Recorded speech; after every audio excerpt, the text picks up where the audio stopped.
Hi everybody and welcome along to the latest edition of This Racing Life. Lots coming up in the show this week. First up, I've travelled to Tupgill Park, just outside Midland, to catch up with Ed Bethell, who, since he's taken over the licence from his father James, has made a fantastic start to the new season. Can you believe how well it's gone? Not really, but as everyone says, it's sort of keeping it going, which is the tricky part. And hopefully we have a few more horses to race over the next few months that will keep the winners coming in. But I'm delighted, really, with how it's gone, and it's incredibly exciting.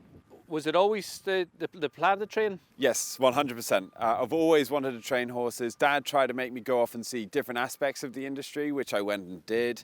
I spent time at Coolmore, the breeding side of things. I saw the sales side of things with Fasig-Tipton in America. I spent time in London, which was a good tool for me as business-wise as well. You travel worldwide to Gay Waterhouse, Australia? Yeah, I spent time with Gay in Australia, which was a hugely eye-opening experience. In what way? She was just incredibly thorough. She was a hell of a sales lady, and she was very good with 2-year-olds, and I loved the way that she trained her 2-year-olds, and I'd like to try and incorporate some of that back in England if I can. What way was it different to over here? They were incredibly well drilled. They were very sharp, and they sort of put speed into them, whereas we probably try and train them, well, we have done here especially, maybe to get a bit more longevity out of them. And then came back and worked for Charlie Hills for 2 years, which was even a wonderful experience. Why? I got to work with some of the world's most wonderful bloodstock, with Sheikh Hamdan and Shadwell. Juddmonte Farms had horses there, and Charlie was a great guy to work for, and he had a wonderful team of people that was, it was very interesting to see. And then, so Australia, Lambourne, Newmarket spell with Yes. William Haggis? I just spent very early on, I spent a bit of time with Mr. Haggis, which was very interesting to see. That was as soon as I left school. And I spent, and I was assistant to Robert Cowell more latterly, which was very interesting to see how he trained sprinters in a completely diverse way of training horses, which was really interesting and good to see. And then you went to Coolmore, stud side of it. Why that? Obviously, pedigrees are very important, and seeing sort of how they're all produced and how they came across all of this wonderful bloodstock with the mares and the stallions, it was a wonderful experience. Seeing the best, basically, learning from the best, and you'd like to think that it will only stand you in good stead. And it's very important to have the pedigrees behind you. And then in the last sort of year, with obviously the Gosdens, Crisfords, Coles have all the joint licence, which you're allowed to do now in the BHA. Why did you and your father not go down that avenue? We thought about it for a lot of time, and Dad thought it was better that I go out on my own. You know, he trained for 46 years successfully, which I'm not sure any business person in any walk of life has sort of held a business for that long, which I admire hugely. And he thought it was time for him just to take a step back and give me all the stress. And we thought about the joint license, but we probably didn't have enough horses. The owners still know that he's heavily involved, and of course, you know, I would never let him go away. His advice is invaluable, but we didn't have enough horses to probably separate the workload. I wouldn't have thought, but you know, it's a wonderful initiative. And we saw this morning, he's very much a part of it. You were at the sales. You had a winner at Beverley. I caught up with him afterwards on Racing TV. He's still, him and your mum Sally are still here, which is great for you. Yes, it's great. You know, I have a lot of it. I can get a lot of advice from them, and they're always a phone call away if they're on holiday or somewhere else. And it's, you know, he obviously trusts them immensely so when I'm at the sales at the breeze ups, or for example, or the yearling sales later on in the year, you know, they'll always be at home, which is something that I will need as a steady pair of hands, and at least I know the job's been done probably better than what I'd do it anyway. And I think that's a very, very important thing. And then it's nice, January, small field apprentice riders race at Newcastle, but you get into the turf season. Was the first 5 or 6 all won? on turf? Yes, it's remarkable, really. We were operating around 100% strike rate, and for some reason they've all loved the ground. We seem to have found the right races, and the guys at home have really got them in tip-top order. And long may it last. I mean, obviously, I know it's not going to keep going that far for that long, but you know, it's nice to know that I can do it on the turf as well. And what are you operating numbers-wise? We've got around sort of 38 to 40 horses. There's still room for more, and we've got some lovely 2-year-olds to come out with in the next couple of months, and a few more nice older horses that are sort of coming through, and they're about to start off in May time. So lots to look forward to, and it's an exciting time, I think. One horse that will do one job is Moss Gill, high-class sprinter, third in the Nunthorpe. How is he? He's in great form. He came back from Dubai. He looked like he had the best holiday that anyone could have. I'm really happy with how he's developed from sort of 4 to 5. He strengthened up. It was disappointing in Dubai, obviously, but he just wasn't. It wasn't his day, and I think we've got to draw a line through that. He's an ultra consistent horse before that, and all's not lost. My main target, I think, will be the Achilles Stakes on the 29th of May at Haydock. Track will suit him, nice flat track like that, and it'd just be nice to get him back into form. The Van Customs had real good servants over the years. Yes. For your dad and you, local owner. Yeah, he's a wonderful man, and he's been a huge supporter of Dad and me now. And he's. I just hope that I haven't had a winner for him yet, and I'd love to. I'm probably putting more pressure on myself than anyone to just have a winner in those colours, because it would just mean a huge amount. So what's the message? Young, ambitious. What are you looking forward to? What do you want to achieve? I want to achieve a huge amount. I probably won't say what I really want to achieve on TV, because it might make me look a little bit stupid in 25 years' time. But I just want to keep the business growing naturally. I'd like to see a better class of horse coming to the yard, and show that you can train horses from anywhere, really. It doesn't need to be Newmarket, Lambourne or Chantilly. You can train them from Midland. Mark Johnston and Carl Burke have shown that, and I don't see why I should be any different. And I'd like to continue growing the business first and foremost, and have some nice winners along the way. From one part of Midland to another, we travelled to Manor House Farm, recently purchased by John Dance, who's got some grand plans. John, here we are, Manor House Farm. Why? Well, as you know, we announced a break or cut back last year, and it was mainly because we were sort of struggling with too many balls to juggle, which we don't really have the time to do. Yeah, with work, it's great getting involved in horse racing on an evening and the weekends, and spending a bit of private time on it, but we had so many horses with so many trainers, it was a bit too hard to juggle. And there were a few niggles with racing in general which got to me, I think, and Jess obviously noticed the change in my sort of mental state. So we decided to take a step back and have a think about how we could enjoy the sport in a way that would work for us a little bit better. And I had this wild idea of having a private training yard, so we could have a nucleus, but not all of our horses there, but also use it as a base to go and see other trainers, because it's, although we're only an hour and a half away in Newcastle, when you've got kids and dogs, to try and go and see a trainer and spend time with them, it becomes a bit of an event. And seeing the shots today, it's going to need a lot of work, a lot of plans, big plans. Tell us, basically, so this is a stud, Mrs. Peacock stood for many years, the likes of Dante back in the 45, was 1945. It? 1945. There's a sort of memorial stone on the front, which is the only reason I remember when it is, but yeah. So successful stud, but you're going to basically flatten most of this?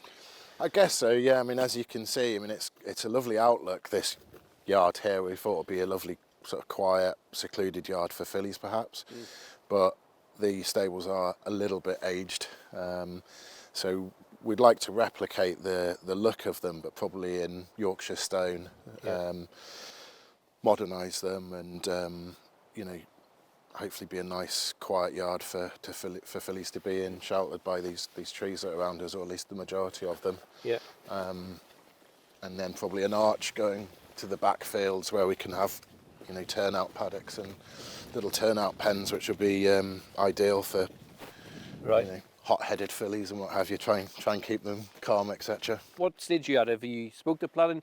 How many bucks are you hoping to get? It's in planning at the moment. In total, we expect somewhere between 70 and 80, depending on how we lay out some American barns, which will be down this side as we get to it. We don't intend on having 70 to 80 horses ourselves, but it was really a case of future-proofing it, depending on how things plan out in 10, 20, 30 years' time, etc. Everybody speaks to you, mention Lawrence. Do you see your brood mares coming here, or will that be something separate? No, at the moment they're down at Southsea Forest Stud, which is in Warwickshire. And I think the way Jess and I envisage things going is that they'll always stay there. Yeah. And their weanlings will probably come up here, or at least the majority of them will come up here. And on the far east side of the farm will turn into a sort of yearling stud rather than full stud. Because there's some beautiful grass down there, as you'll see as we walk around. It would be a complete waste to not take advantage of it, because, like you say, Dante, Redkirk, Warrior, Belvoir, Bay, etc. There's some, top class horses being bred here. And then it means they're on our doorstep, and when the time's right as yearlings, they can start coming into the system, as we call it. So, but they won't all come here, but the vast majority will come here. And is this going to be a yard where you can send horses to be trained by James, or is it going to be a private John Dance? It'll be a private John and Jess Dance facility for the time being, at least.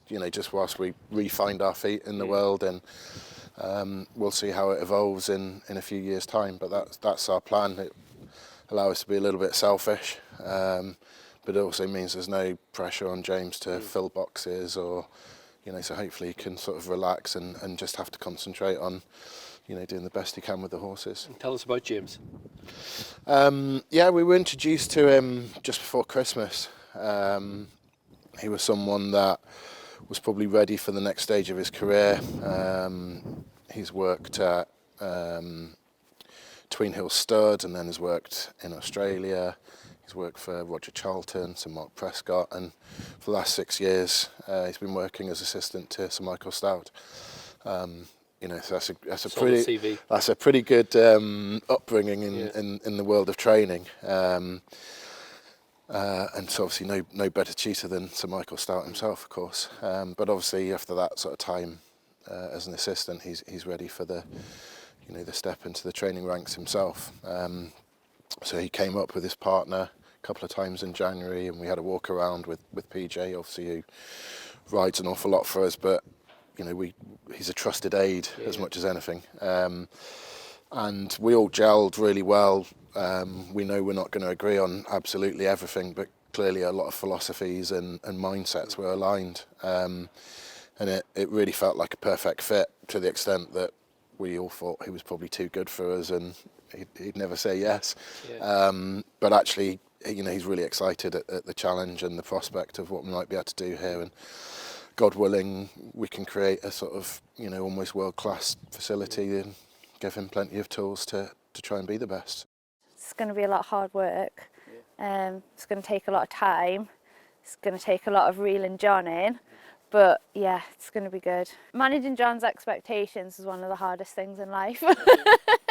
But we manage, we'll get there. But it's a fabulous location, isn't it? It's Fantastic. Stunning. Absolutely fantastic. I mean, just looking at the greenery, the trees, the hills, the space. Obviously we've got Harvey, who's nearly 3. We've got another baby on the way. Just knowing that they can just be in the fresh air with space, be safe. It's just a dream come true, really. Yeah, it is. What is the dream further down the line?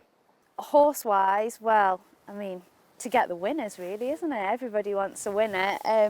We're obviously heavily involved in breeding, so if we can breed our own black type group winner would be the ultimate dream. But yeah, just keep them safe, keep them going. You've that young invincible spirit out of a certain mare called Lawrence. Yeah. To watch him progress will give you so much more satisfaction than buying one, won't it? Yeah, oh, completely. I mean, we did breed and sell what we bred, but now we've kind of changed our philosophy a little bit, and we're gonna keep what we breed, race them, keep them as brood mares if we end up breeding fillies.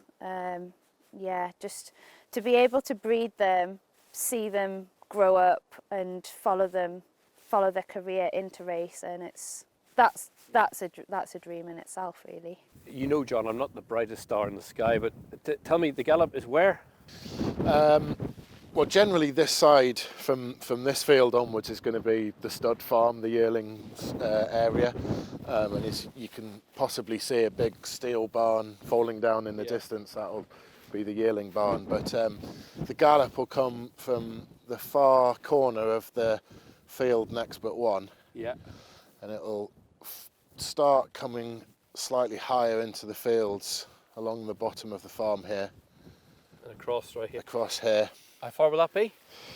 In total, we've measured it at about 7.5 furlongs to where you pull up. So, you know, that's a pretty good stretch, particularly on a solid gradient. You'll be able to do some real nice work on there. But obviously it'll be up to James, the trainer, but he will have access to his Midland Low Moor, High Moor, and his own flatter gallop. Yeah, exactly. And it just gives him a bit of variety to do different things with different horses, and also means that they're not doing the same thing every day, and keeps them a bit fresh, stops them getting into too much of a routine and bored, etc. But so it'll come along here through a new clearing in the trees there, and then away up the hill to the far west side of the farm as well. Do you like Homes on the Hammer when they say it'd been knocked down, and then in 6 months' time to go and revisit?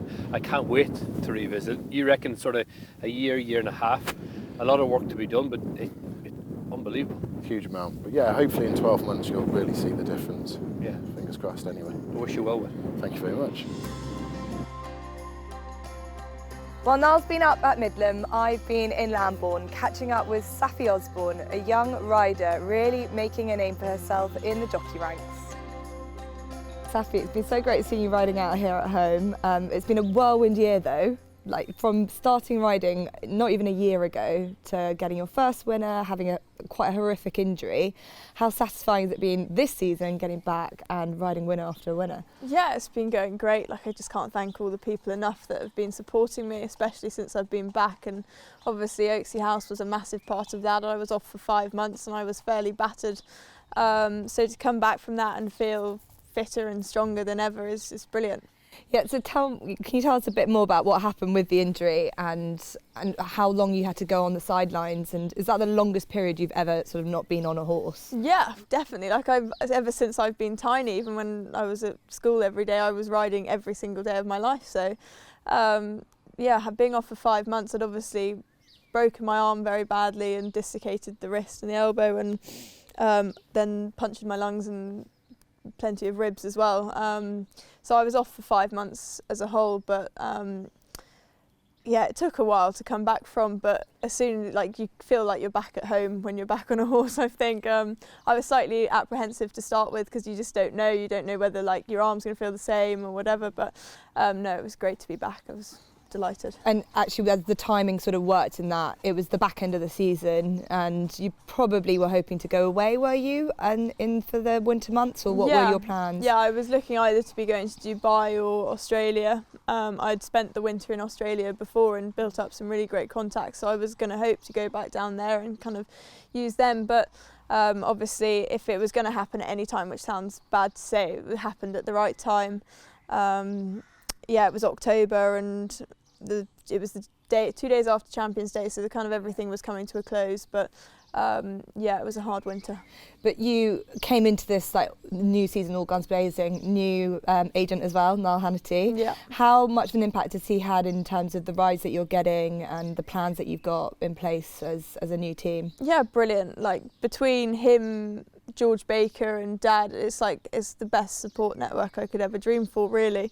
Just helping me try to build as many contacts as possible, and they all understand racing so well, so you learn so much off of each one of them.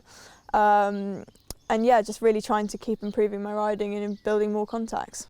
Well, look, it's early days. She hasn't achieved a whole heap yet, but she's proved that, you know, she looks like she could ride.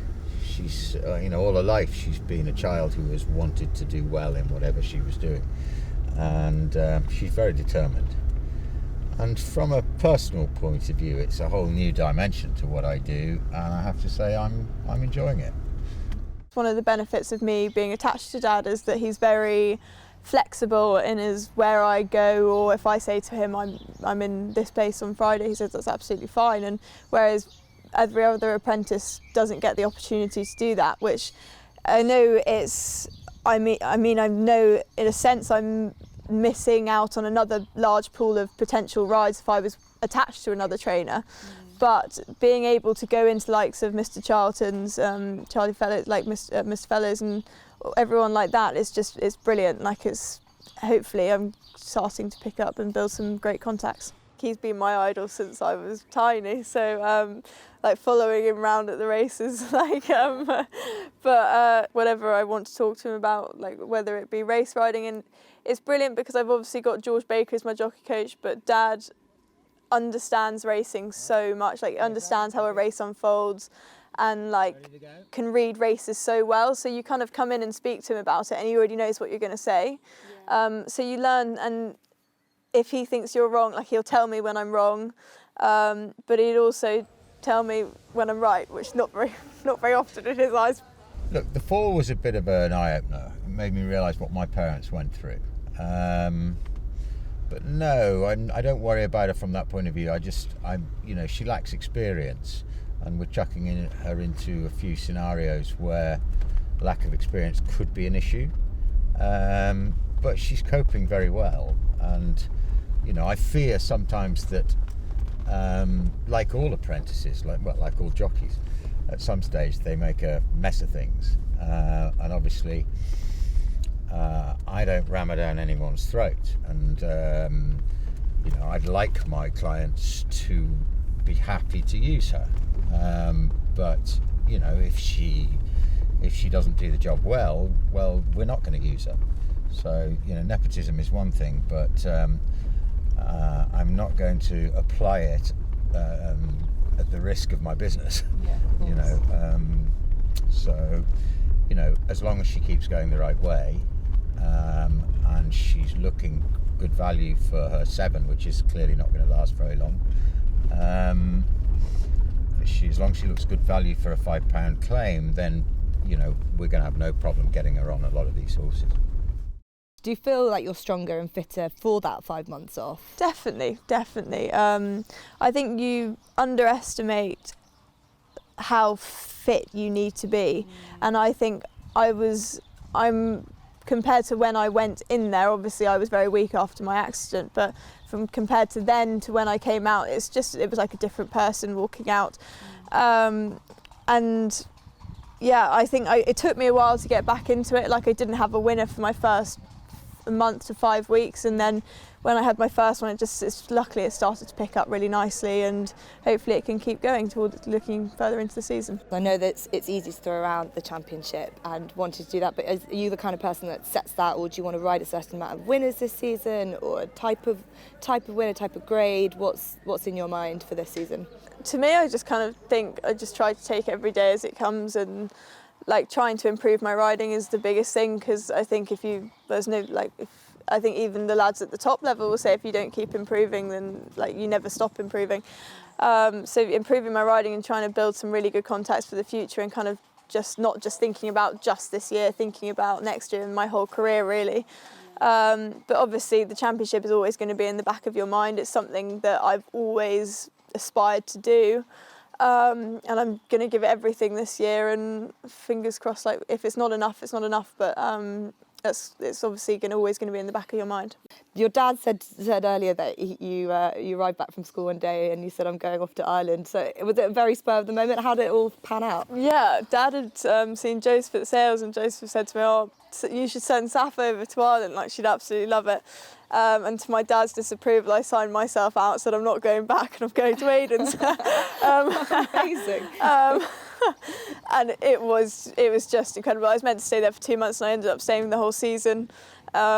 It's like a kid walking into a candy shop. You walk into the big arena there in your first morning and every horse has its name on its saddle cloth, and it's like those are the horses you see on TV. They're not the ones that are next to you that you're riding out. It's unbelievable, and he was so amazing to me. Like, I went there expecting I'd never ride a piece of work, and I walked in on my second morning and I was down to ride work, and pretty much after that I rode bike there every day, and you just learn so much because you're riding with the likes of Shamie Heffernan, like Wayne Lorden, and they're just such brilliant jockeys, and you just learn so much off of them. Yeah, and then you went off to Australia as well, so you went from one side of the world to the other. Yeah, that was slightly spur of the moment. Kieran Marr was over here staying he had his jump horse over here, and I'd never met him before, and we were all sat at dinner inside, and he said, oh, have you ever been to Australia? I said, no, I haven't. And 2 days later I got on a plane and went there for the winter. That quickly. Yeah. I didn't really think about it, but again, it's just seeing a whole different side of the world, and the way they do it down there is just amazing. Like, it's a whole different system, a whole different way of training a horse. And riding there, I was lucky. I was with Kieran for the majority of my time over there, and I got to go up to the Magic Millions with the horse with his horses in a away game, who ended up winning the Magic Millions. And then he sent me down. He told me I'd had too much fun. So I'd had too much of an easy life. Had you too much fun, or was it a lot of work? It was a lot of work, Yeah. but apparently I'd had too much fun, so I got sent to Gay Waterhouses oh wow, for a month, and that was hard work. Yeah, I mean, if any place is going to teach you a work ethic, even though you clearly already have it, it's what, 2:30 in the morning start. Yeah, and I used to come in nearly an hour earlier than everyone else, just because I think she wanted to make sure I rode more horses than anyone else. Wow. I think the most I rode there in the morning, I think I rode about 27, 28 in one morning. You're fairly tired afterwards. Yeah. And you obviously know what it takes to win championships of some sort on the eventing side. Do you feel like that is giving you the direction, and you've got transferable skills from what you've learnt from the eventing world into race riding? I think not race riding as a sense, like it's obviously completely different, but mentally, it's like I can't explain how amazing it was for me, because you're constantly under pressure and you learn how to perform at your best under pressure. Yeah. When you're going in last for a show jumping round and 90 people have been before you and you're last to go, and you've got a team medal, gold medal, and an individual gold medal hanging on you jumping a clear round, doesn't get much more pressure than that. So I've learned from a young age competing at high levels that you deal with pressure, and you learn how to cope with like your competitive instincts and all stuff like that. So mentally it's been massive. I'm unbelievably lucky that I have a really special horse that Lord and Lady Blythe own, and I've had him since he was 6, and he's now at 4-star level and like looking to be qualified to go 5-star next year. And if it wasn't for him, I probably wouldn't be doing it. But he's really special, and I'm hoping to try and get him selected for Young Rider European Championships this year. But of course, for me, racing comes first. That is my sole aim. The eventing goes on the side. If there's ever rides that pop up, the days I'm eventing has to be pushed aside. Which my poor horse, he's kind of, if he was with someone else, he'd probably be going to the Olympics this year. But unfortunately for him, he's with me. Thanks to everyone involved in this edition of This Racing Life. See you again next week.